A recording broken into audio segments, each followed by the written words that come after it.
And class is in session. You're listening to Shit Shooting 101. I'm your host, Joshua Lee. Joining us today, a Vedic Astrologer, Templar, student and researcher of the ancient mysteries, fellow podcaster.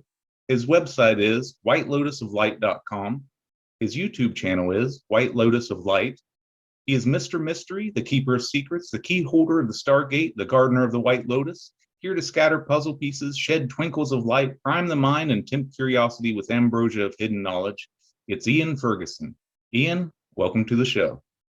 Well, thank you so much, Josh, for having me on the show. I really appreciate the invite, and I'm happy to be here today. Well, it's going to be an awesome conversation. I look forward to it. I've been listening to your podcast, and you have really fascinating guests and really fascinating topics. So this is going to be something that my listeners are going to want to stay tuned for. So thank you for coming on. And I like to just dive right into the deep waters. So Ian, you're admittedly a Templar. In today's world, what does being a Templar mean, and how do the Templars differentiate from any other secret society or mystery school? Well, that last one's going to be a little, maybe not difficult to answer, but the first part of it is that I was actually watching a YouTube channel some years ago called Forum Borealis, which is a fantastic channel, very interesting, and somewhat what I model my channel after, sort of the inspiration for my channel in a lot of ways. And Al, who runs Forum Borealis, had on a guest named Timothy Hogan, who was a Grand Master of a Templar order, and they were talking about the esoteric or hidden history of the Knights Templar. And I used to be super deep into kind of black-pilled conspiracy theory stuff. I mean, a lot of the stuff that's currently been going on the last 2 years, I have known was coming for like 20 years, both from personal gnosis of like a vision that I had actually in 2001 January, where I saw 9/11. I saw the big crash in 2008, and then current events in symbolic form, which became very apparent because the symbolism was clearest with 9/11. It became very clear 8 months later when 9/11 happened. And from that point onward, I sort of had like a dual spiritual and political awakening. And part of that process was, I found out things like the Bohemian Grove and basically that the planet is, in my estimation, run by black magicians and sorcerers, and that the elites were very into this, that they did the Epstein-style harm of children. That basically the world was a much darker place than I had realized prior to the events of 9/11. I actually, partially because of that vision, was able to realize that 9/11 was clearly not the way they said, because there was no air defense around the Pentagon, and I figured that out on 9/11 and actually blew the minds of my friends and family who were with me, who then all became extremely angry at me as the cognitive dissonance kicked in. But I couldn't shake. I'm like, well, you being uncomfortable doesn't solve this. Why was there no air defense, right? They were all like, well, that would mean the government was involved. And I said, that's not what I'm saying. I'm saying, why was there no air defense? And they're like, but that would mean the government was involved, so it can't be. And I'd be like, no, that's not how that works. We need to figure out, why did this thing that absolutely should have happened not happen? And you can't like come in with but that would mean, and that's too scary. That's way too scary. Oh my God, so scary, right? Which is kind of like what I think is the general default reaction of most people when they come to grips with the way the world really works. I mean, we're going through the apocalypse, by which I mean not the end of the world, but the Greek root of apocalypse means literally the great unveiling. Like all this stuff that people, probably a lot of your listeners, are aware of now, that I've been aware of for 21 years, much to my horror. Let me tell you, you did not want to figure this stuff out 21 years ago because you felt crazy and isolated. And then nobody backfilled you with praise for the figuring it out before everybody else did. Quite the opposite. I have people who just figured it out try and lecture me all the time about what's going on and I don't know and blah blah blah. So as part of that blackpilling process, right, where I went too deep into the dark side, too deep into a place of despair, which I emphatically reject the black pill now. I want to be clear about that. I actually am certain that the forces of good, or at least the lesser evil, ironically, is going to emerge victorious here in the not too distant future. But as part of my own personal journey, I went to very dark places, really investigating the Epstein-style harm of children and the blackmail rings associated with that, the dark occultism, all that kind of stuff. And, I got to a very paranoid place where I thought, and I kept coming back to, it's the Jesuits, it's the Masons, or it's Jewish people, right? Like those are kind of the big three conspiracy groups everyone tries to pin the tail on the donkey of. That's the sole source of all evil on earth. And as I investigated the Masons very deeply, I became aware of, first of all, that my own family, I am not a Mason, but I come from a Masonic family where my father was a Mason. When he told me that, I was deep in the black pill territory, and my father tells me at dinner one day, I'm like, oh my God, every president was a Mason. Oh my God, the Masons, blah, blah, blah. And he was like, Ian, I'm a Mason.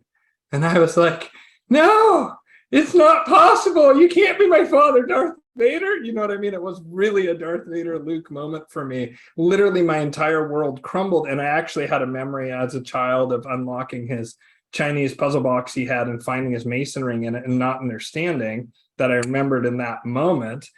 And that was actually really horrifying to me in that moment.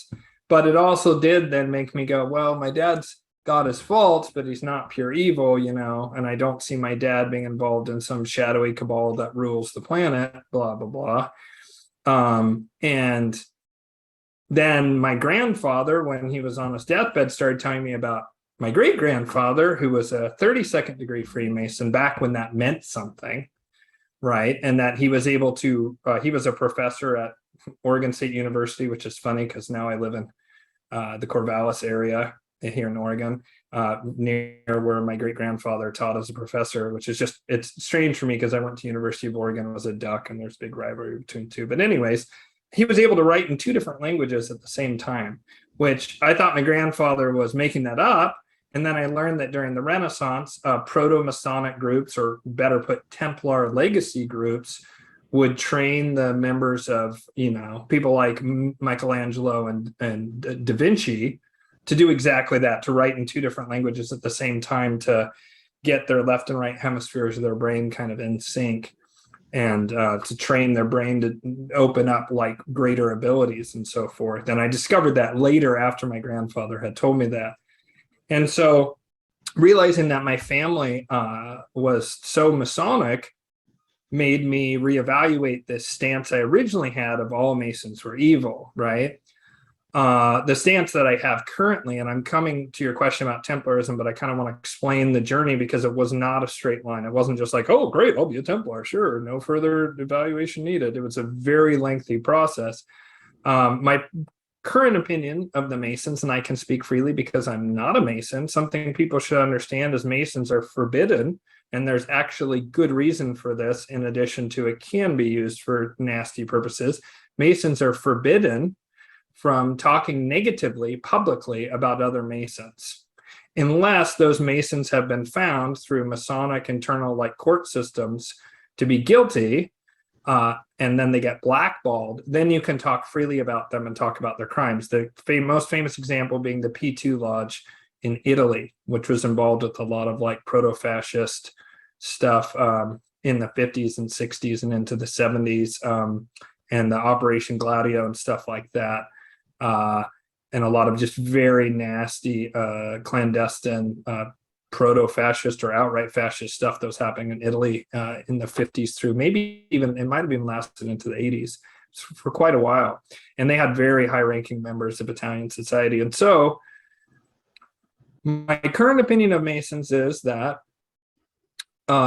there's really amazing people who are Masons. I know some Masons who I trust with my life, who are beautiful, amazing men, because I'm not friends with a lot of French Freemasons, and there's very few lodges that allow women in the US. If any. I'm not certain if we have any here. I think we do, but I'm not positive. It's usually the French lodges that allow women in.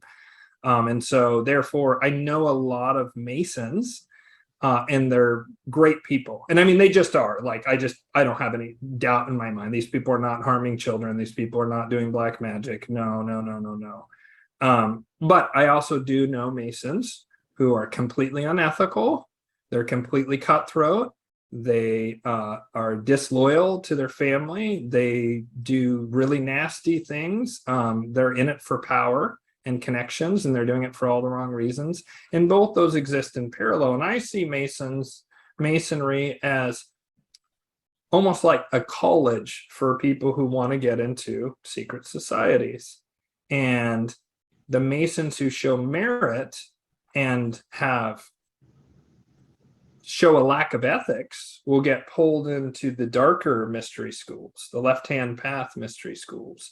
And the Masons who are more pure of heart will be pulled into the light side mystery schools. And of course, both sides try and recruit people because it's a win for either side to pull them in.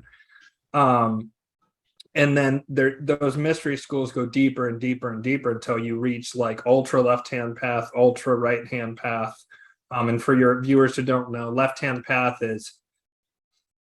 there's tons of debates and esoteric circles about this, but I'll just explain my personal definition and what I'm using the term for here is basically using magical and mystical and esoteric and occult abilities for personal gain, right? And there's even some that use it just to destroy the planet and enslave humanity. That's like kind of the ultimate ones. Like they're not even using it for personal gain anymore. They're like Pinhead from Hellraiser or something like that. They just want to see it all burn, like they're not even trying to get laid and get more money or power. They're like actively wanting to destroy all that's good in the world. Like that's the darkest aspect of the left-hand path. And then there's the right-hand path, and that's more like, white magic, whatever, like healing and maybe prophecy and trying to help bring about greater harmony with humanity. And that's typified by like the Sarmoon Brotherhood, which Gurdjieff, the great teacher, talked about being a member of. You could say maybe Anthroposophy and Rudolf Steiner is a right-hand path. They're not really a mystery school per se, but there's mystery schools that float around the Rudolf Steiner's work.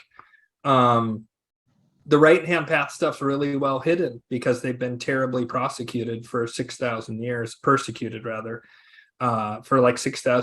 the Kali Yuga, because we're in the Kali Yuga. It's just about over. It'll end in 2025. But during the Kali Yuga, Moloch, the deity of Epstein-style harm of children, total slavery, to where the only two options are total submission or death, and nothing else does this being offer. The lowest point of the Qliphoth, that's the inversion of the tree of life of the Kabbalah, that is the Qliphoth, and that the lowest point on that Thamiel is ruled by Moloch, and that's who rules the Iron Ages of the Kali Yuga. And so for 6,000 years, that being has run things. And so if you want to not die or be tortured to death, you're a white magician, you had to kind of hide, because you would be either attacked by ignorant people or you would be attacked by the Molochians. And so therefore you had to hide. And so the positive mystery schools are deeply hidden, super deeply hidden. Like people are like, oh my gosh, there's evil secret societies and black magic stuff. Those guys are basically out in the open by comparison, and they're hidden. So, and then there's the ultimate group is the non-dual mystery schools, which seem to be somewhere on the Central Asian plateau, and they're neither good nor evil, and they direct the entirety of human evolution from some place up in the Himalayas. And there's just scant whispers and rumors of these groups. Knights Templar. So the Knights Templar, when I heard Timothy Hogan talking, I was struck by how humble this man was. And I was struck by this very earnest and kind and compassionate vibe this man had. And it surprised me because I had at that point in time still a dimmer view of Masonry than I currently have. Like I tended to think it was mostly evil.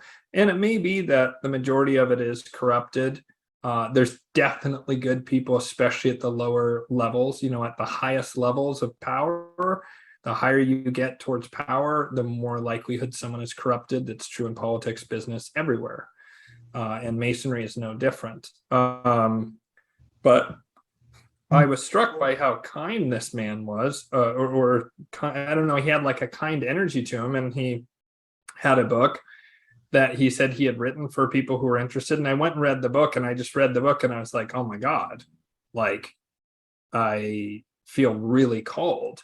I feel repulsed, actually, on a personal level by Masonry. Like something in my soul is quite scared of it. I've considered joining a lot of times. I know for a fact I would gain greatly from those associations. If I were to delve into that, I could probably get in, almost certainly. I'm a little scared of that because you get one shot, and if you get blackballed, then that's bad. Like Masons treat everyone kind of the same, except for they treat fellow Masons with additional favors, which is a corrupting element, and they treat blackballed former Masons or people who tried to become Masons as like unclean and will do everything they can to block them from advancing. They do the exact opposite of what they do for Masons. And so you run a risk when you try and join Masonry that you get blackballed. It's fairly rare. There's usually a significant reason for it. Usually the person who has been blackballed has done something beyond the pale and significant. And sometimes they're just found to have been like a really terrible person who tried to sneak in. That happens. But I have talked enough trash about Masons in the past that perhaps I wouldn't pass the muster, and then I would be black belt, and that would be bad. I'm guessing I would almost certainly get in because I'm one of the only members of my Templar organization who's not also a Mason, who's male. I know of a couple other men in it who aren't Masons, but I would go around when I went to the Templar gathering and, to shake people's hands, and they would all do the grips. And I actually know a lot of the responses and so forth. But another thing you should never do is pretend to be a Mason. Never pretend to be a Mason. They'll figure out that you're not a Mason, and then that's very akin to being blackballed. They don't like that at all if you try and be an imposter. And so I read his book, which I think is called Way of the Modern Templar by Timothy Hogan, and I just felt a super strong pull. And in that book, he talks about the history of Templarism, which I think will segue into something else I know you want to talk about. And essentially, there was a man whose name was Hugh de Paynes, and he was a relative of someone who was in Charlemagne's court, like the original Holy Roman Emperor Charlemagne. And Charlemagne had heard rumors of groups in North Africa, it seemed, who knew things like about medicine and about mathematics and geometry and all this kind of stuff that he was very intrigued by, and he wanted to learn more about it. And so Hugh de Paynes was part Moorish, meaning like he was part North African Muslim, basically. I think about a quarter. And so he was swarthy enough that he could go into this is my opinion here, that Tim Hogan doesn't actually say this, but I believe that helped him transit through North Africa better. And he went first to Morocco, and then he started to make some contacts there and started to find some information. They started like sort of testing his character and so forth. And he made his way then to what would be modern day Libya and Timbuktu, which actually has an incredible library there still. And eventually he made his way all the way to the Giza Plateau, which in ancient times was known as the Tauru, or Rose Cross, which people who know stuff about secret societies will know that the Rosy Cross and the Rosicrucians come in and are related order to the Templar. I just need a quick sip here. Hugh de Paynes then made his way to the Giza Plateau, and he was contacted by some sort of mystery school, which is unnamed. It's unknown who it was. It appears to be a non-Abrahamic faith mystery school of some sort, and I believe dates back to well before ancient Egypt, even before pre-dynastic Egypt. And they said, we will give you a charter that you can start an order. And they said, the main thing that we want you to do above and beyond anything else is we want you to recover artifacts and writings of what he called the primordial tradition, which was a esoteric tradition that dated back to antediluvian times before the Great Flood. And so Hugh de Payens made his way back and spoke with a man named Bernard de Clairvaux, who was, I forget exactly, but he was a very famous, like, sort of philosopher priest of that era. I'm not representing this particular aspect of the story well, because I just don't know it very well, but he then was given, I forget how many there were in the original group. I want to say it's something between 9. It was like 9, or maybe it was 11, or maybe it was 13. It was a very small group that founded the Knights Templar about a decade before is commonly believed, in what back then I think it was Constantinople by that point, because it had ceased to be Byzantium. So yeah, it was Constantinople at that point. And they founded it, which is modern day Istanbul, not Constantinople. And they then set out to do their first task. And the first place they went was to the Temple Mount in Jerusalem. And they were able to, I won't delve too deeply into this, just in the interest of time, but they were given permission by Saladin to do excavations there, which is an incredible side story of its own. But they dug around in the Temple Mount, and it's unclear some of the stuff that was discovered there. There's rumors of like Solomon's magical gold that would attract more gold to it. There's rumors the Ark of the Covenant was removed. There's certain things that I may not speak about that have been revealed to me that as a Templar that were removed, that I will just say would be huge if that was revealed publicly. It may be revealed publicly. Interestingly, they had planned to reveal some of this publicly, I was told, in 2019. And then 2020 happened, and all of a sudden the revealing did not occur. One of the things if it was maybe some sort of technology, I can't comment on it at all. I'm sorry. Okay. No disrespect to you or the listeners. It's just not something I can comment on. What I can comment on, I did have a world first on my channel, which is I've interviewed Grandmaster Timothy Hogan a couple of times now, and he gave me permission to reveal something publicly. So this I can talk about. Lewis and Clark were Templar, and so was Thomas Jefferson. And they, not Masons, they were Masons too, some of them, but they were also Templar, which is a little different but related. And they were sent across the US, to eventually come to Oregon, of course, but they also were checking on Templar vaults. Many of the Templar fled when the order was suppressed, and they brought with them all kinds of treasures, including some of the stuff that I can't talk about.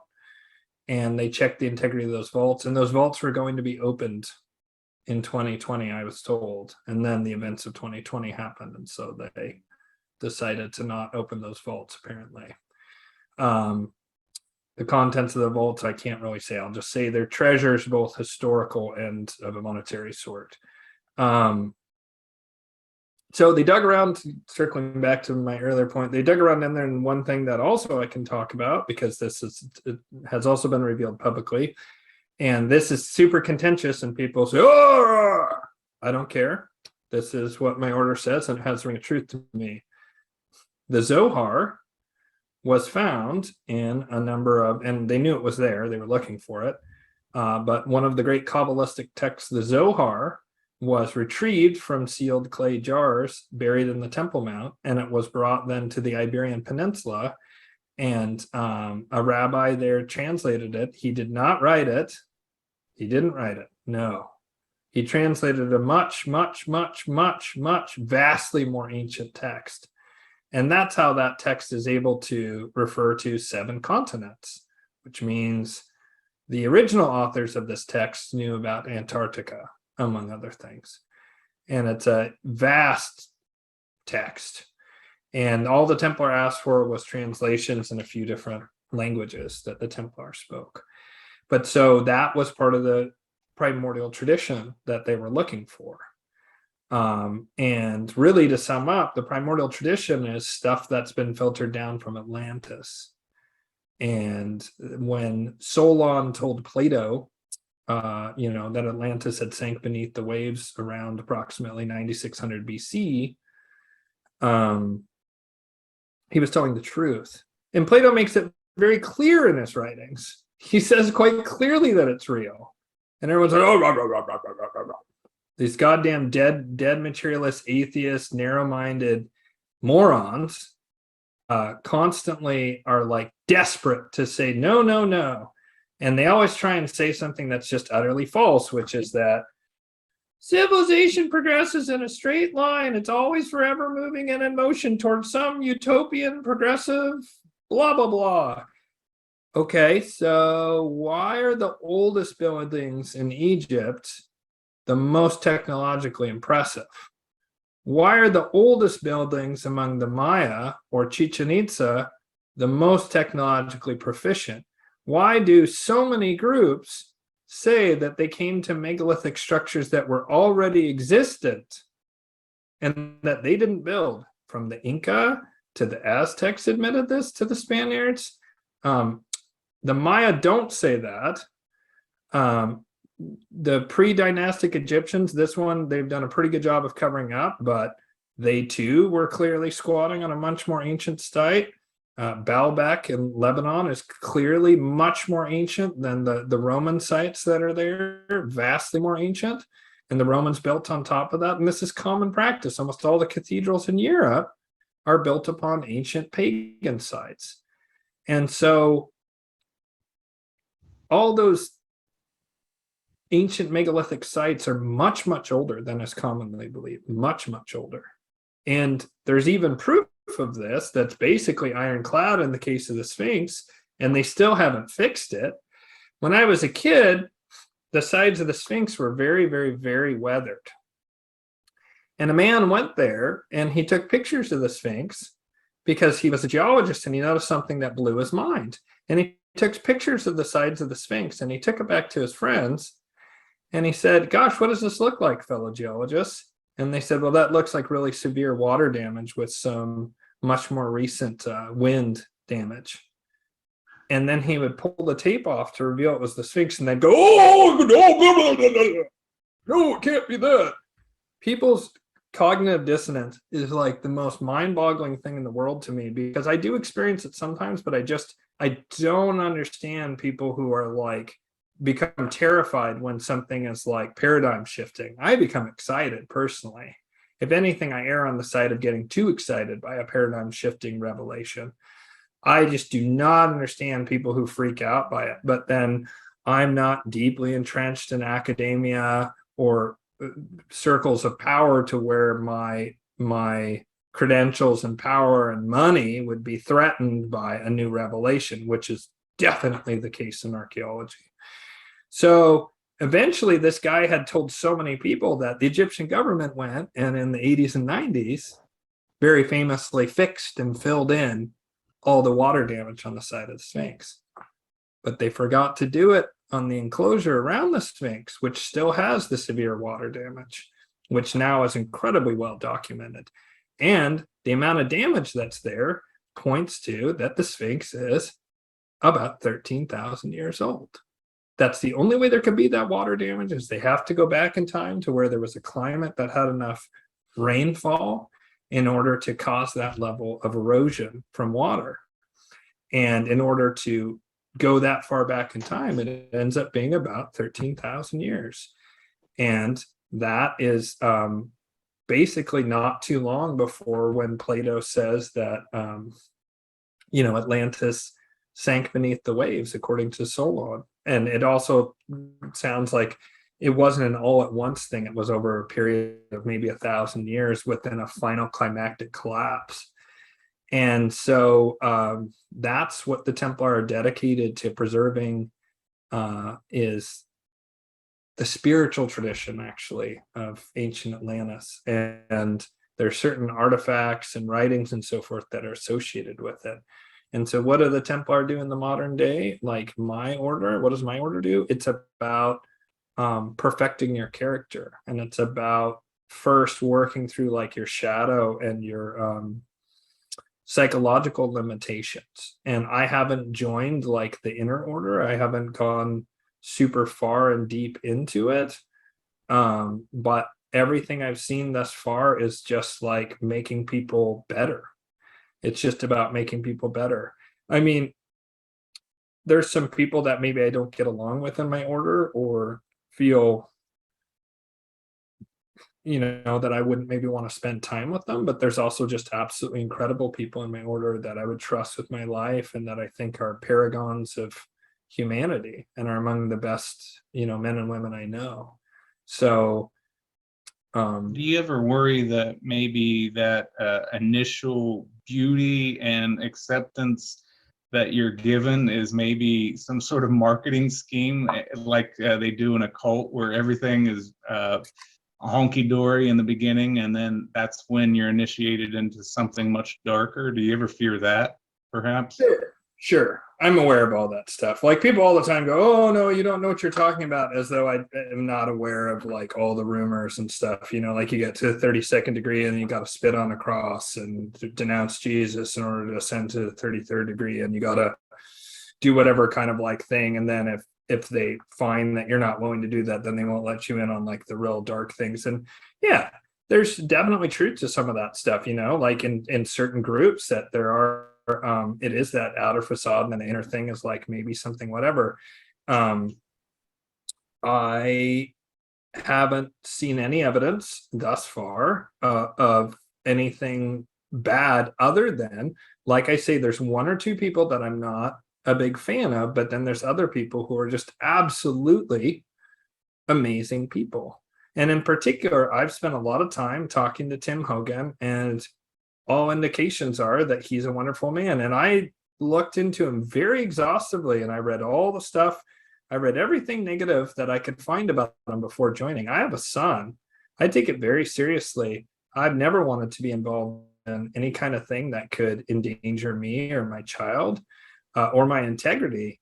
And I've had zero, any pressure of any kind, anything. I've never felt any kind of like I say, there's a couple of people that I'm not a fan of, right? Just on a personal level. And it could just be completely, maybe some sort of jealousy I have, or they have of me that I'm picking up on, or just like some kind of personality conflict. There's one person that maybe is not the greatest, but like there's other people that are just extraordinary and amazing. And so on the balance, I feel like almost everyone is really, great. Do I think that's a possibility, what you're saying? Yeah, I'm on guard for that. I'm on the lookout for that. And it has made me, I haven't advanced, like I haven't done specific things that you have to do, like in terms of you have to work through a book.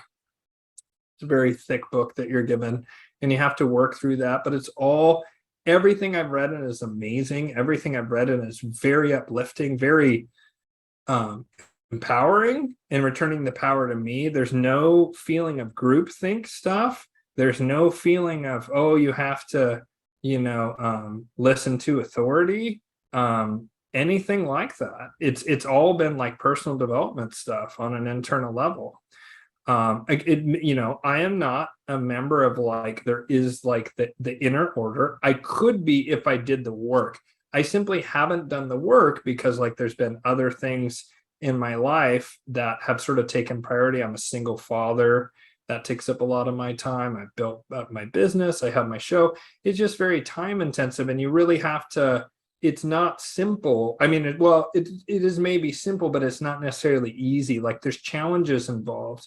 And like, I also got distracted. I did get pulled into a dark group briefly. And that was completely different and felt completely different. That group was very culty. That group was very authority based. That group was constantly asking for more and wanting members to give and having a hive mind kind of feeling and groupthink kind of feeling and all this kind of stuff and shady goings on and so forth.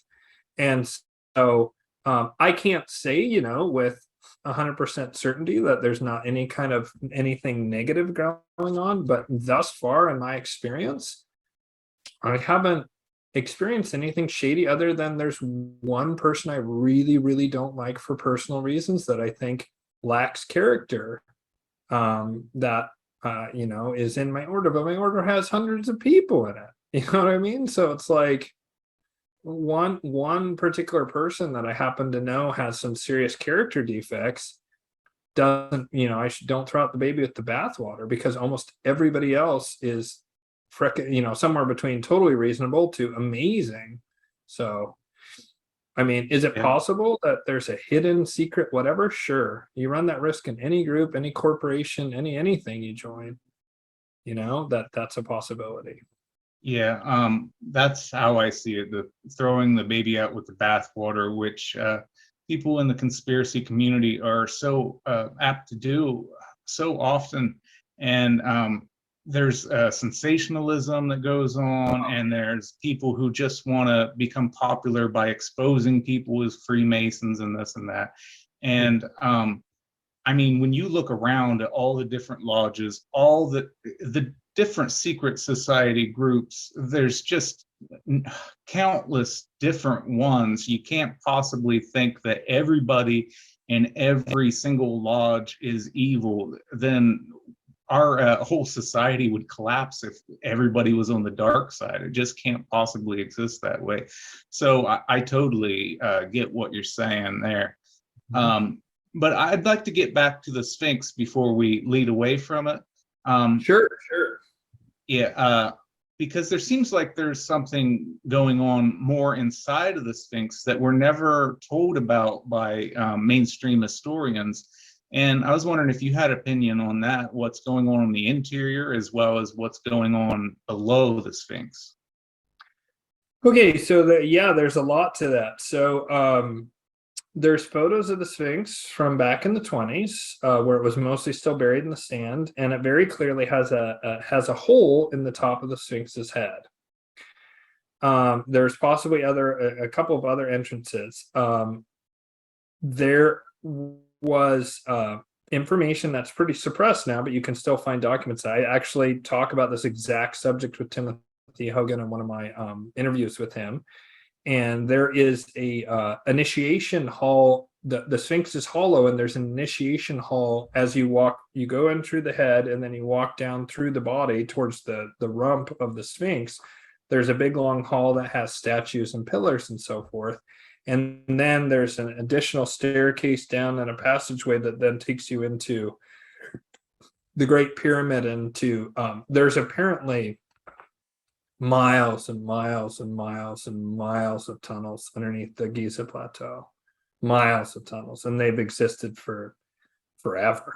I mean, like the ancient Egyptians even talked about how there was like tons of tunnels, and that they were doing archaeology, even in like 6,000 BC or whatever, 5,000. Like some of the earliest recorded writings we have was that they were exploring like stuff that was already there. And it comes up again and again about these underground tunnels there. And I mean, Plato and Solon, in the story of Atlantis, Solon said he was taken down into some kind of place and showed a pillar made of some kind of metal that was indestructible that had the story of the fall of Atlantis on it. The fall of Atlantis is also in the building text in the Temple of Edfu. There's also, again, now this is much more conjecture. Everything I just said is, I'm not going to say that you can prove all of it. There are certain like illustrations of people who claim to have gone down in the Sphinx in the 1920s before kind of the lid was put on Egypt. Post World War II, everything changes. Everything changes post World War II. And it's just been accelerating the rewriting of history and the destruction of history. And there's a lot of stuff that's been wildly warped since the end of World War II. And to like a remarkable degree and global in scope. I mean, really, it seems to me that the Malachians really reached a new gear of global coordination and I don't know, really decided to go after the historical record. And I think there was just like a level of global reach that was achieved that just had never really been there prior to World War II. And one of the main things they put a lid on is ancient history, especially anything speaking of history before around the beginning of the Kali Yuga. It's the damnedest thing. It's almost like they don't want us to know about any history other than a history of, you often hear people talk about history and they say, all of history is just slavery and war and genocide and rape and murder and torture and blah, blah, blah. And it's like, yeah, but how come worldwide we only have history going back 6,000 years? Basically everywhere. And we had almost no records before that. We now know certain things like Göbekli Tepe and the Sphinx are more ancient than that, and yet there's no record. Why is that? And my contention is that the Malachians have gone out of their way at various times in history to destroy and manipulate that record in order to create something that they used to talk about during the Reagan administration when H.W. Bush was running that from the shadows, and that is Tina. There is no alternative. The Malachians are really big on there's no alternative to their narrative. There's nothing but the Great Reset. There's nothing but the Great. You're going to eat the bugs. You're going to be in the pods. You're going to just shut up and bend over and take it. Just fall on your knees. Submit, give up. Oh my gosh, that's why I hate this blackpilling crap, because you're aiding and abetting the Malachians and the Great Reset people with the most pernicious form of psychological warfare. They've spent, the Tavistock Institute in England has spent so much time perfecting ways of getting enemy troops to just drop their weapons. If you attack an enemy's morale, it makes the actual fight easy or even unnecessary. And every time, listener, that you go, oh my God, we're all doomed, we're all going to die. Oh my God, Klaus Schwab's going to be under my bed. Oh no. If you get that hyped about things, you're helping them. And you need to unplug for a while. Get out in nature. Put your feet on the goddamn grass, as they like to say in gamer communities. Like, get off the internet and dark conspiracy theory. Like, you don't need to know every little aspect of Davos's plan. You get it. It's bad. Okay, enough of that. Now, what are we going to do to stop it? Well, how are we going to work together to form community? Sorry for that little diatribe, but it drives me bonkers. I mean, I used to be there years and years ago, but it was a very different climate back then. I had no support. I was all by myself. I figured this out 21 years ago. It's not the same. Everybody told me I was insane. I couldn't find a group of people that could see what I could see. They didn't exist back then. There was one or two people I met, but now there's a huge truth community. So stop with the blackpilling nonsense. Stop with getting all into that, because that plays exactly into what they've been very intentionally cultivating for 6,000 years by this historical manipulation. And so if you look in the 1920s, there's pictures of the Sphinx being hollow, and there's drawings of people who claim to have gone into the head of the Sphinx, and they have exactly what I just said. They have a hallway with statues of various Egyptian gods and pillars and so forth, and it's an initiation chamber. And then there's a underground passage, according to Timothy Hogan, that goes up into somewhere into the Great Pyramid or near the Great Pyramid, that then you can go into the initiation chamber. So, and that's what the King's Chamber is. Are there other uses? Like, was it like some technology thing with electricity and, like a Tesla coil kind of thing, similar to a Tesla coil? Yeah, I think there's some there's some legs to that theory. But it's also used and has been used for thousands of years as an initiation chamber to initiate people into deeper mysteries. And one of the primary ways that is done is to, not so much nowadays, but in ancient times, they would give people a psychedelic concoction that would actually put them out for 3 days. And then after 3 days of being basically able to leave their body and astrally project and being free of their body and able to move about the world, they then would come back to the body after 3 days, they'd be revived, and then they'd be pulled up or resurrected. And then they would know that their soul was not, that they weren't just their body, that they were a soul. And it would forever change their understanding of how the world works. And with that would come a great many things. Once you're freed of this idea of that, oh, you got one meat suit, you're getting older, and you better grab everything you can, get all the money you can, blah, blah, blah. Once you're freed of that concept and you know that you're an immortal soul and you're going to reincarnate and stuff like that, it's quite liberating, actually. And when you can know that definitively without any doubt in your mind through that kind of initiatory experience, you wake up. Now, the other speculative thing about the Sphinx that resonates as true for me, I don't have any proof of this, is the Edgar Cayce idea that there's a hall of records under one of the paws of the Sphinx. Now, in the early 2000s, something was found near the Sphinx, and this something was excavated and removed under cover of darkness. If you, perhaps you can still find it. I found this in the early 2000s.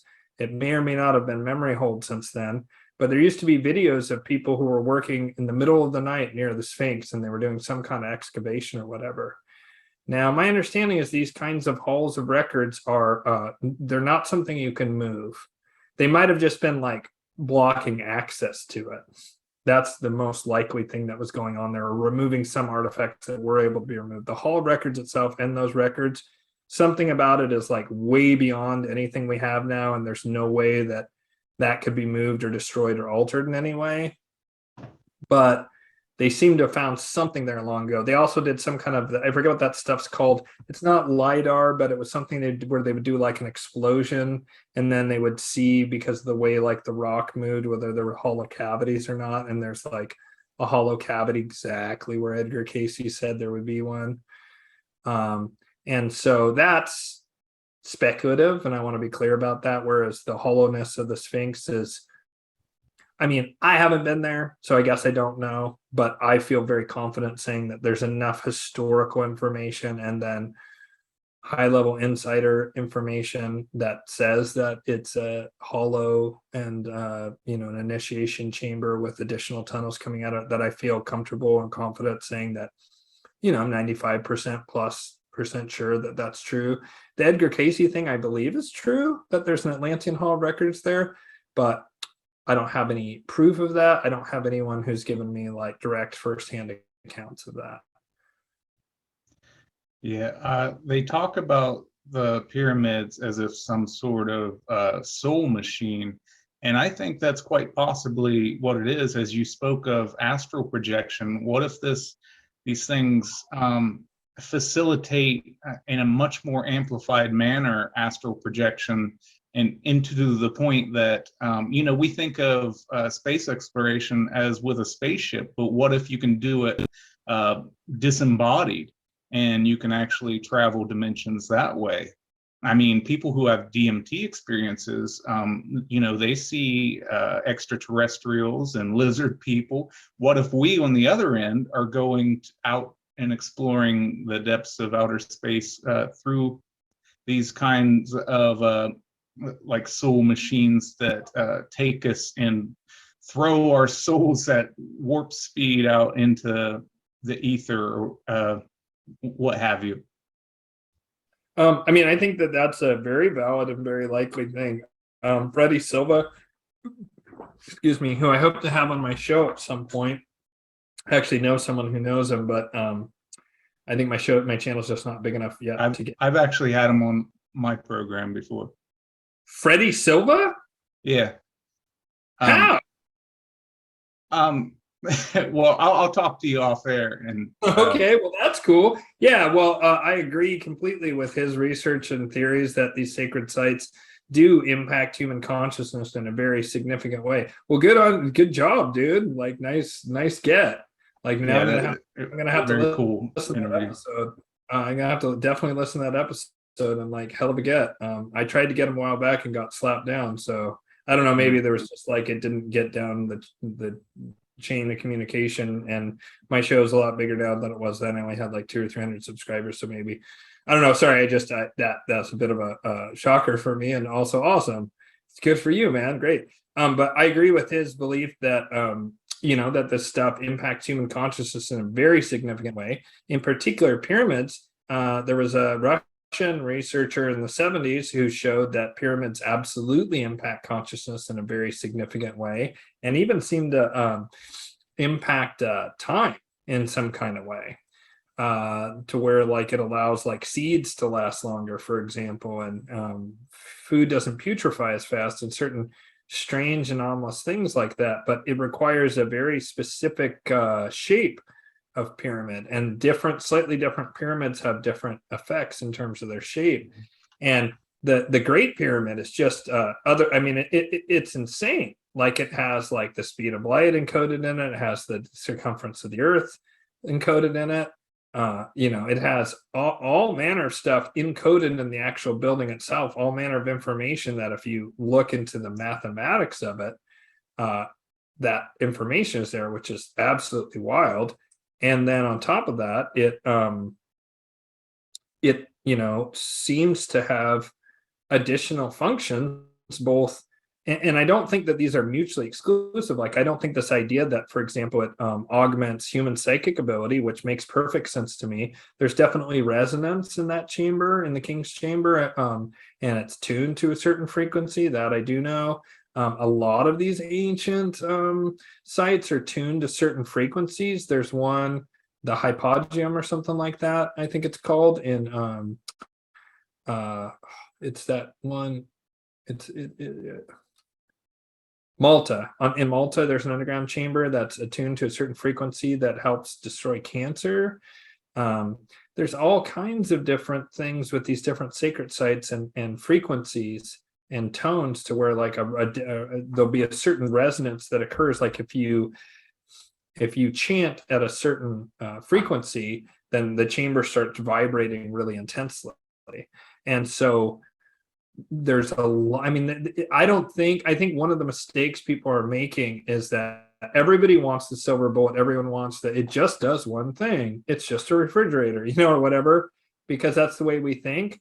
If you consider that this is coming from a far more complex pre-Kali Yuga civilization, and the Kali Yuga means that we're at our most dense vibration, we're at our most material, we're at our most dualistic.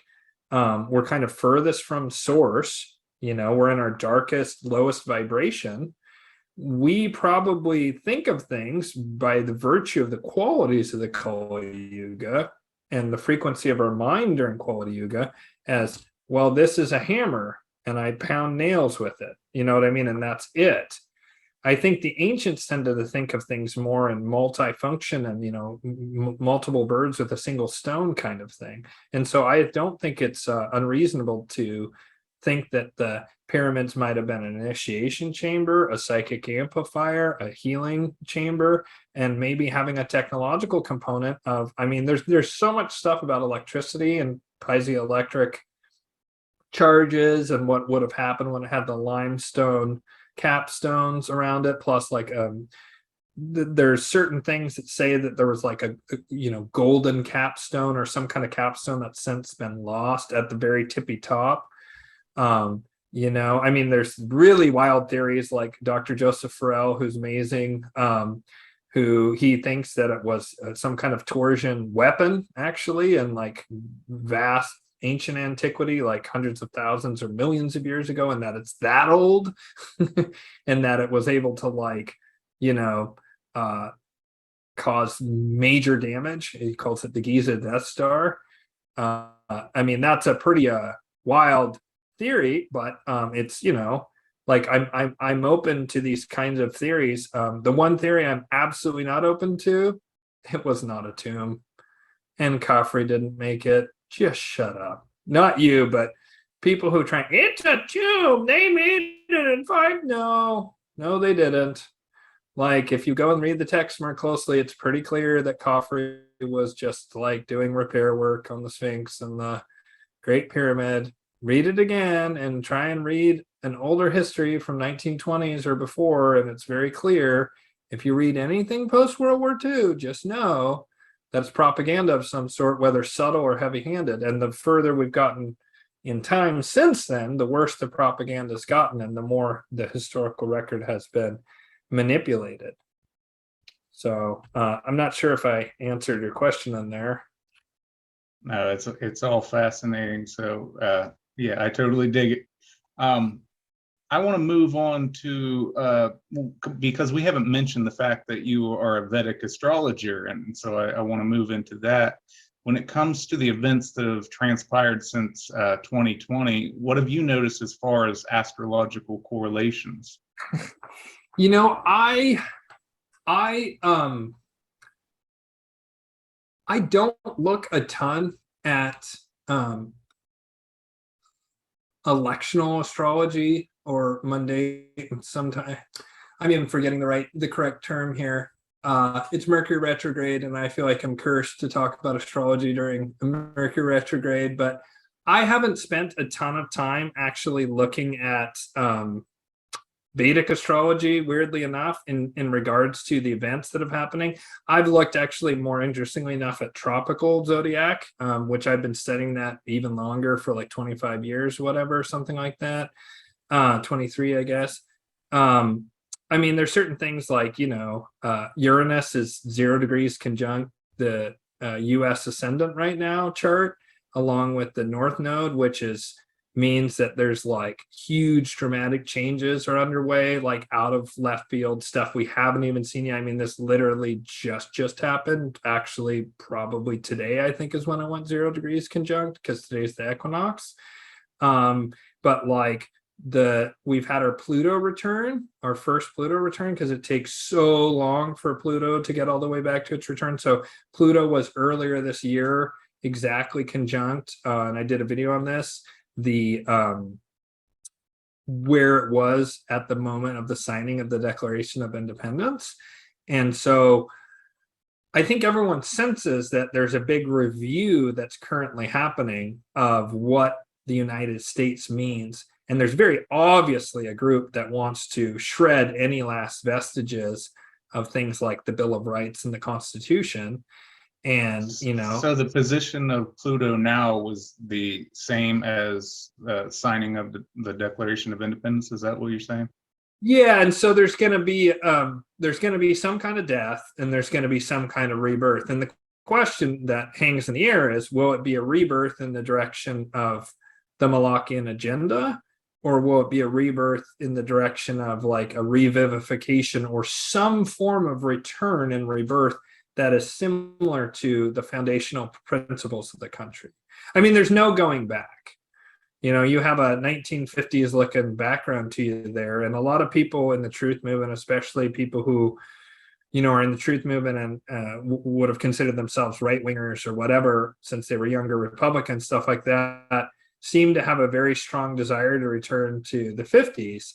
And I get it, right? Like, you become aware of like the Satanists, or I prefer to call them Malachians, who have run the planet for 6,000 years.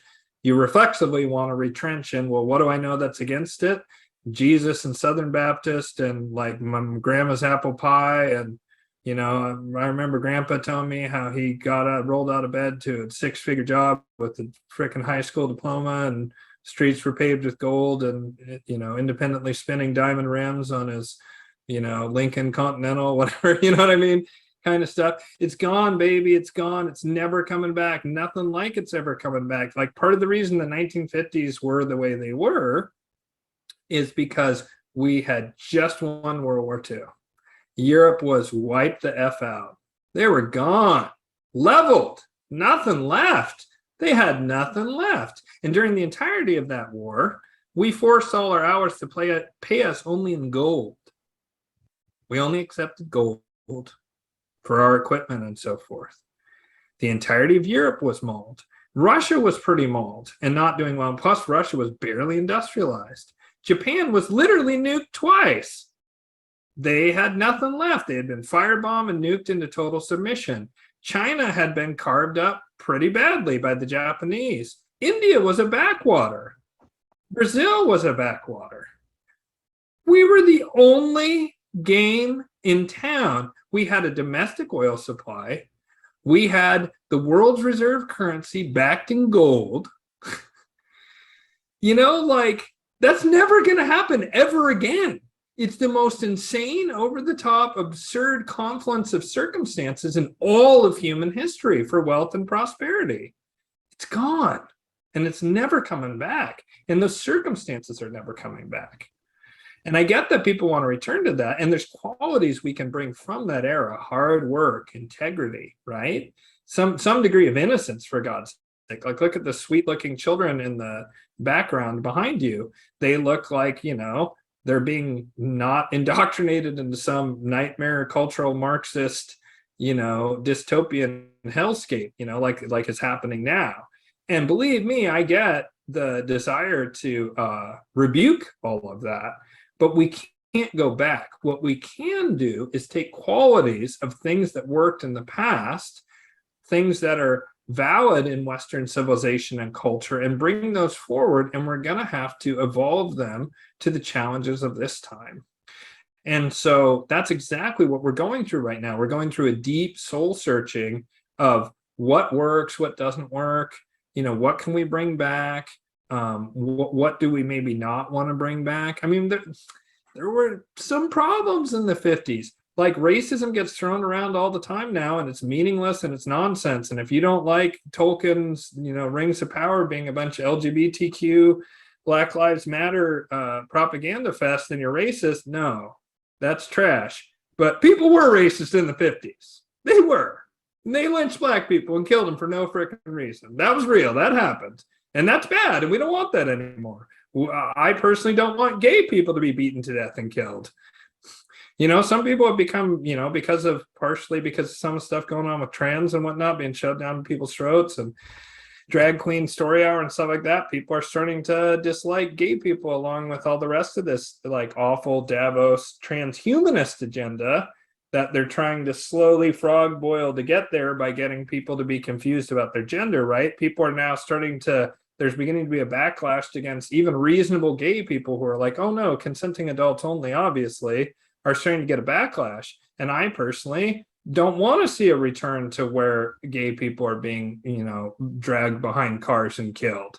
That's not something I want to return to. And that happened back in the day. You know what I mean? And that's real. That's not made up. That's real. That happened. And so there's things from the 50s that we can bring forward. We can have, like, good, strong, healthy families and communities, and be honest and have integrity and hard work ethic. But what people really want deep down, if they were honest, is they want to guzzle a bunch of blue pills, and they want to go back to not knowing how frickin' evil everything is and having a good economy. That's what people want. But you know what? We can't do that. We can't live in ignorance anymore. The veil has fallen. We have to do something about it. We have to stand up as men and women and say, no, this Great Reset thing, we reject it. No, absolutely not. This indoctrination of our children, no, absolutely not. You're going to bust people for nonsense, but then we don't know who the black book was for Epstein? No, we're stopping that. We're ending trafficking. We're ending pedophilia forever. And we're going to have to fight for it. These people are not going to let this, they're not going to go quietly into the night. Fortunately, there's a factional split at the top that will be it's a kind of the enemy of my enemy is my friend kind of thing. And that's going to assist us in all this. But there's no going back. And to me, that's what all the stuff that's going on astrologically is talking about. We're on the cusp of, there's going to be major event soon. I don't know that I buy this whole 23rd, 24th of September thing, although I will tell you, your viewers, for what it's worth, I've been told by the angels and other spirits that there's a high likelihood of events happening here in late September and up through the end of October, economically in particular, or at the latest, the proverbial, poop will hit the rotary cooling device no later than this spring. And I think that might be the IRS nonsense of where they're going to try and go knock on people's doors and take their stuff. And that's going to not go well. Maybe they'll be able to do that in urban or suburban areas, but the minute they try and go out into rural areas and take people's stuff with a bunch of IRS agents, that's not going to go well for those people at all. I have total confidence in that. I'm actually shocked that people haven't already freaked out, but I think everybody's kind of waiting for other people to do something. But we're sitting on a powder keg right now, and it's about to go off. And when it does, there's going to be a rapidly spiraling series of events, which will be completely unpredictable. The people who want to uncork this genie of extreme chaos, who have been doing everything they can to pump chaos, they want to dissolve the old structures to replace it with this great reset model. And they're actually doing the heavy lifting for us of getting rid of these deeply entrenched, actually evil structures. I mean, I myself consider myself to be a capitalist in the Adam Smith model. We've never had Adam Smith capitalism in this country. Sorry, all my libertarian pull yourself up by your bootstraps listeners. We've never had it. We've always had some form of rigged game, with exceptions in specific communities, in specific eras. There were things in the Wild West that were pure Adam Smith capitalism. It has existed in spots, but as a general rule, we had slavery. That's not capitalism.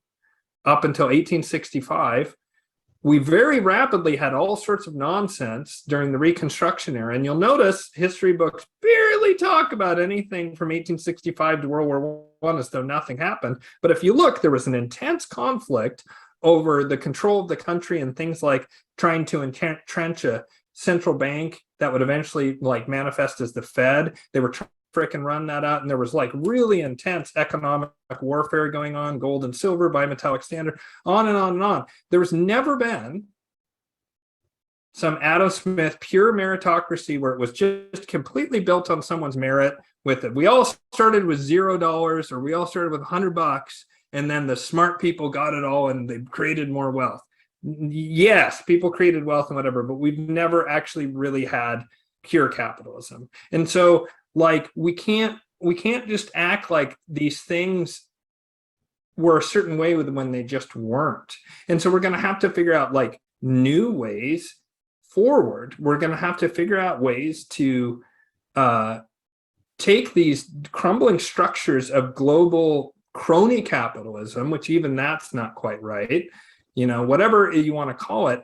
As that's crumbling, we have to be ready to step in with local economies that are more of that Adam Smith kind of, you know, true capitalism, which I do think has a lot of merit. You know, we're going to have to start forming probably barter and trade networks and so forth, because it's coming down. The old system's coming down and we can't go back. But what we don't want to do is just go, oh, well, it's not coming back, or try to go back to something that doesn't exist anymore, like the 1950s. Think we can go back to that. We can't. We have to come up with something new. The bad guys have absolutely come up with something new, and it's called the Great Reset. And we do not want them to get that central bank digital currency, the social credit score, the carbon credits, all that shit. We don't want that. If they're able to put that into place and it sticks, it's there for 3 to 5 years, we would be screwed. They won't be able to do it. I'm certain of that they won't be able to do it. But that's not real good either. Like if they try and put that into place and then it collapses, and then we still are sitting on our thumbs thinking, we'll just go back to 1950s America. And but no, how? You can't, that's impossible. We're going to have to like rebuild and reconnect and revivify the global civilization. And we have to start doing it by, the way to do that is to start making connections in your community right now. Because I will tell you, from an astrological point of view, all the outer planets are making, which are like the bullies, which is like Uranus, Pluto, and Neptune, they're all making all kinds of crazy, like hard angles to one another. There's a lot of astrological pressure, and there will be until 2025, which is interesting because I can say this about Vedic astrology. One of the elements of Vedic astrology is the concept of the yugas. And the yugas are these great swaths of time, to where I've mentioned one repeatedly throughout this, which is the Kali Yuga, which is the Iron Age, which is the lowest, densest, most vile era that humans have to go through. The Hindus say that we always go through this cycle, and it's not exactly the same, but certain elements of it are always the same. And there's the Kali Yugas, which are the Iron Ages, which is the lowest vibrational time. And we're on the cusp. In 2025, we then move out of Kali Yuga. There's a 300-year transitional period, but we're moving into Dwapara Yuga, which is the Bronze Age, which is going to be significantly better than the Kali Yuga. The Malachians are going to lose their grip. That's part of the reason I'm so utterly confident that they're going to fail. And I will say something else, and your Christian viewers will freak out when I say this. I'm just going to say it anyway. The angels have told me that during the Golden Age, the Most High, whose name has been lost, who Yeshua, Jesus, was a messenger for, I do not personally, and I respect anyone who believes differently, and they can, but I'm not going to change my mind. I was raised Christian. I don't consider myself Christian. I love Jesus. I feel that Jesus was this incredible, evolved, super powerful, amazing human being who reached like a level that I hope we all should aspire to reach that level. I'm of the opinion that there was a intentional recreation of Christianity to deify Jesus and to make it this unattainable goal so everyone could go, oh, I'm not worthy. Oh, I'm such a bad person, and never actually evolve. And that it was a Malachian plot to keep everyone down. And that if people had listened to what Jesus actually says, which is be like me, turn the other cheek, feed the poor, tend to the sick, be a good person for Christ's sake. Don't Joel Osteen make a bunch of money in a super church, but actually be a good human being. And then once you start being a good human being, there's deeper esoteric levels to what Jesus said that's about really liberating you and about attaining Christ consciousness, which is a state of consciousness that Yeshua was at. Yeshua was a messenger of this golden age God that rules during the golden age, which Atlantis was the last time. And that is the Most High, whose name has been lost. Like it's the name that the Jews are looking for. It's the lost word that the Masons are looking for. It can't exist in the current low vibration. But that God, the God of the angels, this beautiful, harmonious, compassionate, loving God, which Yeshua, Jesus, exemplified that energy. Everyone can be like that. And in the golden age, everyone will be like that. But in order to ascend to the golden age, you don't just go straight there from the most nightmarish, genocidal, horrible, torturous, Epstein-style harm of children. You have to take steps. You have to evolve spiritually over time. And part of the reason that scares people, especially Christians, is because even though it says in the book, even though it says in the Bible, they asked Jesus, wasn't Elijah supposed to return in order, for your coming and so forth? And Jesus says, yes, he has returned as John the Baptist. That's reincarnation, bro. Christians say, oh, no, it's not. Quick, give money, tithe, give money, and like Jesus, and all you have to do is invite him into your heart, and you can be a terrible person, and then on your deathbed, invite him into your heart, and you go straight to heaven. It's a hack, life hack. Be a terrible, ruthless, cutthroat businessman, shit on your neighbor, be a terrible, evil person, never give any money to the poor, but let Jesus into your heart at the last second, at the 1-inch line, and then your entire life is redeemed. That's trash. You can awaken to that level on your deathbed. That is true. But people who think that all they have to do is say, I love Jesus, and then they can be a terrible human being, they're wrong. That is not the teaching of Jesus at all. He was saying, be like me. And so between the Iron Ages and the Golden Age, there's the Bronze Age and the Silver Age. And people aren't going to like this, as I've always been leading up to what I'm about to say. Moloch, aka Satan, the adversary. Satan just means the adversary in ancient Greek.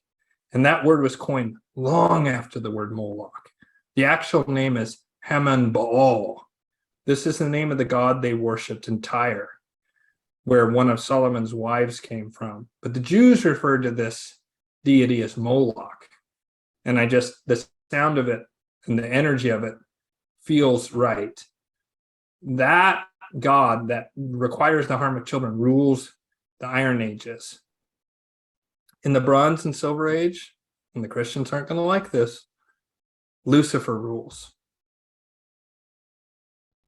Lucifer is the impulse of a sort of libertarian spiritual artist.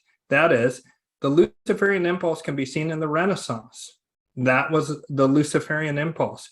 It was a time of high creativity, science advanced, art advanced, the human material condition advanced. There was a spiritual feeling of, oh, upliftment, like the energy. If you go to Italy and you see Renaissance arts, it lifts you spiritually, because Lucifer is the spiritualizing force. It prizes knowledge. It prizes intelligence. It's still top-down hierarchical. It's best described as a spiritual libertarian artist, I would say, for people who don't understand this. The Renaissance was Luciferian, the Enlightenment was Luciferian, and the Constitution of the United States and the Bill of Rights is Luciferian. And in fact, if you look, Albert Pike, going back to Masonry, he says that the heart of Masonry is it's Luciferian. Lucifer and Moloch are not the same. There is a tension between the two. And whenever the Renaissance or the Enlightenment happened, or the Constitution of the United States was formed, there was an immediate response by the Molochians. No, we're crushing down the Renaissance. No, we're crushing down the Enlightenment. No, we're crushing down the Constitution of the United States. And in 1812, the British sent in their troops and frickin' burned Washington, D.C. to the ground and established the first bank of the United States, right? Molochian. The Molochians are very much about materialism. They don't want to acknowledge that there's any kind of spirituality. They're about domination and slavery. The Constitution isn't about that. It's about the free expression of humanity. But Luciferianism is still a false light. It's an egoic spiritual nature. It's a movement of the full realization of the individual, but from a very egoic and selfish point of view. It's a false light. The true light is what Yeshua and Buddha and Krishna and Kuan Yin in the East and Pythagoras tried to bring through to us. The Luciferian impulse is a false light, but I will tell you what, the Luciferians look like the kindest, sweetest, most wonderful people in the history of the universe compared to the Molochians. Because they, for one thing, they hate this whole harm of children thing. All the stuff that's bubbling out about, oh, there's stuff going on behind the scenes. Q, we're going to go after the pedos. Luciferians. See, that's the split at the top. The split at the top is the Luciferians have had to do what the Molochians wanted them to do for a long, long time. And most of the intelligent scheming that the Molochians have done have actually been the Luciferians had no choice but to knuckle under and do what the Molochians wanted. Now, Lucifer is neutral in the sense of can be utterly ruthless or can be compassionate. Will kind of do whatever it takes to get the job done. And again, it's this egoic kind of selfish impulse, but it's a desire to realize man in its totality, right? The greatest expression of humanity from a selfish, egoic point of view, right? Where, as opposed to Jesus said, here, you want my clothes? You want my food? Let me feed you. Let me cure the sick. It was egoless, total harmony, total love, total compassion, total giving, the energy of, healing the sick selflessly, not, oh, I healed you and I'm really good and I should be paid for my time. That's a Luciferian version of that. So the thing is, though, is that if I have a choice between total slavery forever, brain chip in my head, being trapped in the metaverse and eating bugs and being a sexless, genderless, frickin' robot person in a pod, or having anti-gravity, free energy, and a huge expression of humanity and people being able to move up the ranks based on their merit, well, that's a pretty easy slam dunk that I'm going to support the guys who are against pedophilia and against slavery and against the total cradle to grave control of humanity like the Molochians want. Does that mean that I'm going to, worship their way of being? No. But I look forward to the Luciferians turning the corner on the Molochians, and that's going to happen in the next few years. Now, people can take everything I just said as total nonsense if they want to, But I have drawn that all together from a huge variety of sources. Both the angels have told me this, and also I've had a number of different people, insiders and so forth, tell me very, very, very similar things. Even Christians who are freaked out at the idea of the Luciferians taking over. And it's like, guys, like, we can't just go from being at our worst to being at our best. It's just like exercising. You can't go from 350 pounds to 2 months later, you're, weigh 180 pounds and you're ripped. You have to work for it. It takes time. It takes effort. It's an evolution. And that's okay. And it's okay. And you can carry that frequency. You can be loyal to Jesus and to the Most High during the Luciferian age. In fact, it'll be easier to do that than it has been under the Malachians. The Malachians hate spirituality. They want you to think you got one life and that's it, because then you're easier to control. They want you to think of Jesus, sorry, this is going to piss them off, I'm going to say it anyway. They want you to think of Jesus as an unattainable thing, and he's so much better than you, and you should be filled with shame and regret and kind of give up and not really work on yourself and maybe invite him into your heart or whatever. That's a trick. You need to emulate that energy. You need to do that internal work, that internal shadow work, to where you get to the point to where you want to feed the sick. Or excuse me, I keep saying it, feed the poor and heal the sick and give freely. And that's the direction I'm trying to move in. I'm trying to move into that. And I'm not saying I'm going to become a god. No. That's Luciferian, right? I'm saying I want to be in service to that harmonious current. That's what I want. And that's why I'm also an angelic magician. And that's why I work with the angels. And I don't manipulate the world around me with magic. The angels assist me in working on myself, and then they give me the ability to do healing for other people and to help other people in that way. But 99%, 95% of what I've done with the angels has been working on my own shadow and my own wounds and healing that. And I'm not perfect, but I'm a much better person than I was when I started on that particular part of my journey. So I, again, went off on innumerable tangents there, but we're moving out of this horrible Kali Yuga and into a much better one, which is the Bronze Yuga, or the Dwapara Yuga, or Bronze Age. Yeah, and the thing about Christianity is, at its core, it's supposed to be just like Buddhism, that Buddhism was supposed to be at its core, where you don't worship the Buddha, you become the Buddha. You become Buddha-like, you become Christ-like. That's exactly what the essence of it. And when it comes to the occult, it's so difficult to explain to anybody that at its core, the occult is neither good nor evil. It is a tool. It's like if you have a knife, you can either use it to chop up your vegetables or you can use it to stab somebody. It depends on your ego, your selfishness, or its selflessness. It depends on how you use things, how you perceive it. And there's white magic and dark magic. It's how you come into it, what you're using it for.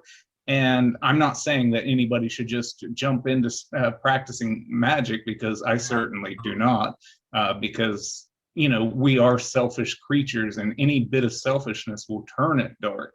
And I think there's, like you talk about the Malachians, these type of energetic forces, they take things like Lucifer and invert it to where we perceive it as evil, to try to deter us away from the truth of the underlying our primitive subconscious. And what the occult is influence. That's where it has its powers, in influence, because there's a subconscious influence to everything they do. And if you can deter the truth and keep people away from seeking it out and understanding what it is underneath of it all, then you can really disrupt the overall meaning of everything. And you can't, once you attach this evil to Lucifer that may not have been there at its core, then you can convince people to become Luciferian and then subsequently convince them to become satanic because they already have that inbuilt association. That's the way that I perceive it, the way that they're utilizing these internal structures.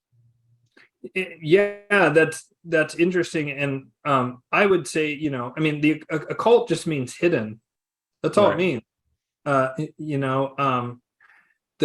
thing about things being occulted is that when you have secrecy, there's the famous JFK speech about condemning secrecy in secret societies. And there's a very strong point. When you have secrecy, the worst elements of humanity can thrive. That is true. The flip side of the coin is, do you want to be open and honest when the Nazis come in and go, so we believe you have the Jews hiding under the floorboards. Oh yeah, I got a bunch of them down there. Go for it. Go get them. I'm just being honest. There's a time and the place to where evil is running things, and you have to hide your actions from evil. In order to do good, you have to hide the fact that you're doing good. Harriet Tubman and the Underground Railroad, what's her name in the attic? I can't think of her name right now. The famous Anne Frank, right, being hidden in the attic by the Dutch family. Of course, she eventually got killed. The French underground, the French resistance, and everyone loves to pick on the Nazis. It's easy because we've made them all the ultra forms of darkness, but all throughout history. Another good example is, let's say you had beliefs that were, you knew about herbalism and you were a woman during the Inquisition. You damn sure better be hiding that fact or you're going to get burned at the stake. And maybe your knowledge of herbcraft saved a bunch of babies and children and men and women and saved their lives. That's good. That's healing. That's wonderful.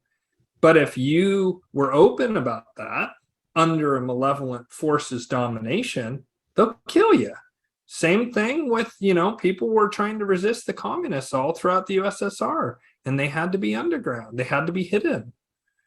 So just because something's hidden does not necessarily make it evil. Secrecy does, however, create an environment in which people who are manipulative can thrive. That is also true. Both these things I'm saying are simultaneously true. And that goes to, what we started the show off with the talking about, Knights Templar and like, are they possibly evil at their core or whatever, are Masons evil, and like you said, no, not all groups that are secretive are evil. I mean, I just gave a bunch of historical examples of people who were actually resisting evil and were good people who had to hide their actions in order to survive.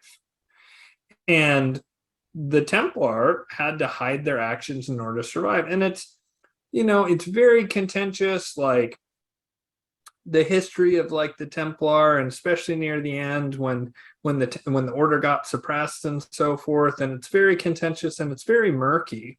It's hard to tell exactly what was happening there, but there's definitely some good stuff that came out of it. I mean, honestly, the Renaissance happened because of the Templar bringing back various different things like sacred geometry and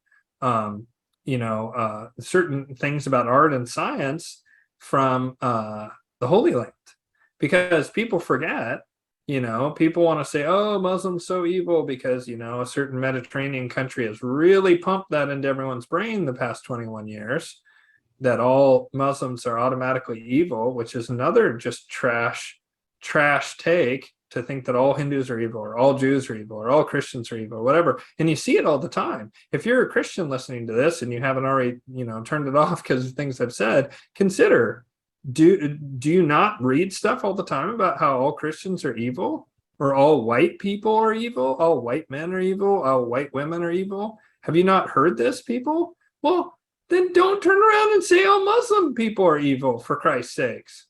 Pardon, but then I swear in a blasphemous way. But for crying out loud, like, don't do that. Like, if it's not true of you, and also you would have to admit, what about Jeffrey Dahmer? That was a white man. He was evil.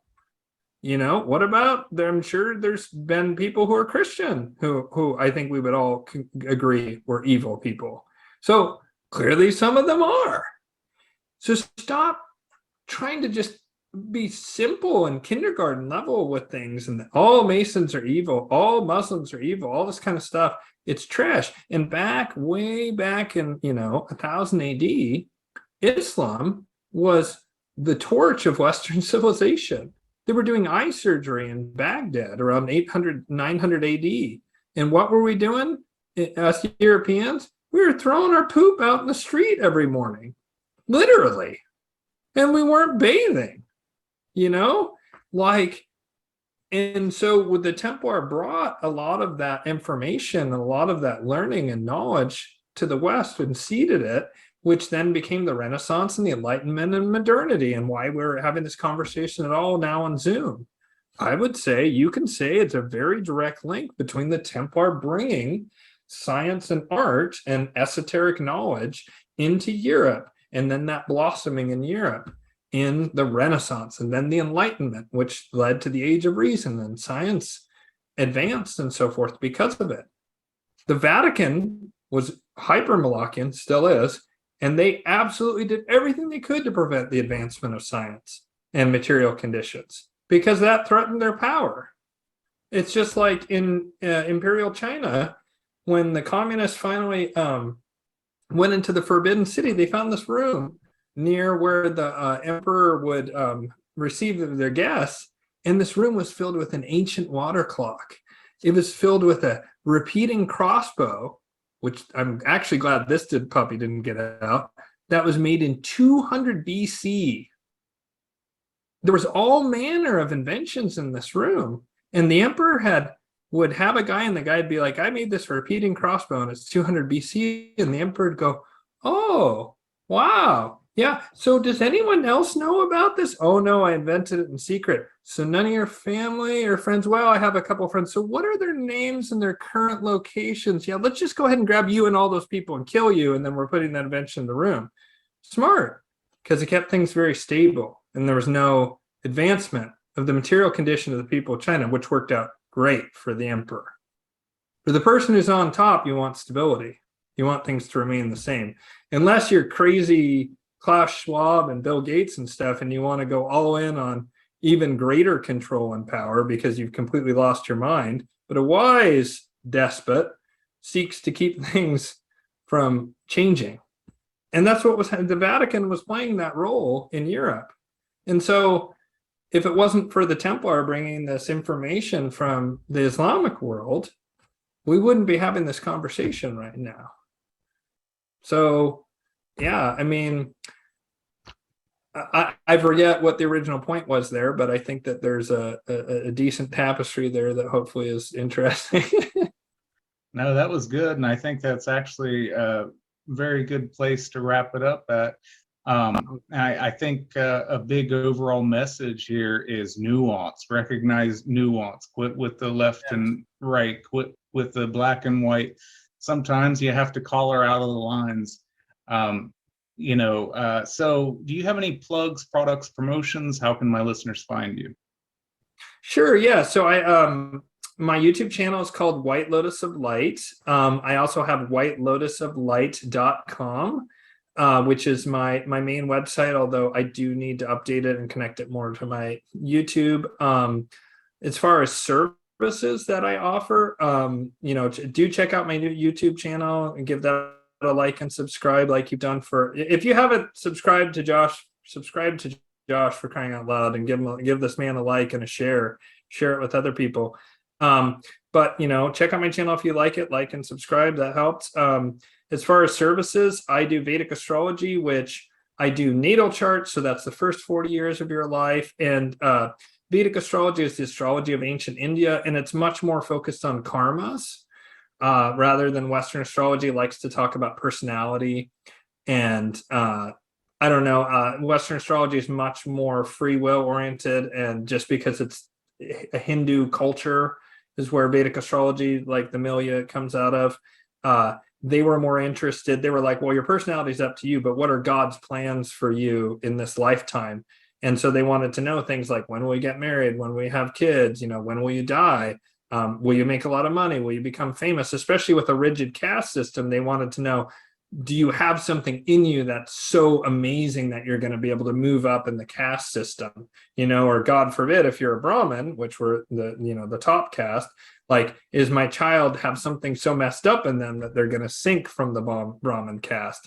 And if so, I need to figure out how to ameliorate that if at all possible. And so I can see things like, I was in a car wreck when I was 19, and I can see, looking at my chart, exactly when I would go through that car wreck. I could see when my son would be born. I could see like times when I'd been married more than once. I could see like likelihood of being married, like when it's high likelihood. It's really about likelihoods. It's not about like hard and fast, although sometimes there's things that are so overwhelming that it's like certain to happen. And then there's your Navamsa chart, which is your post 40 chart.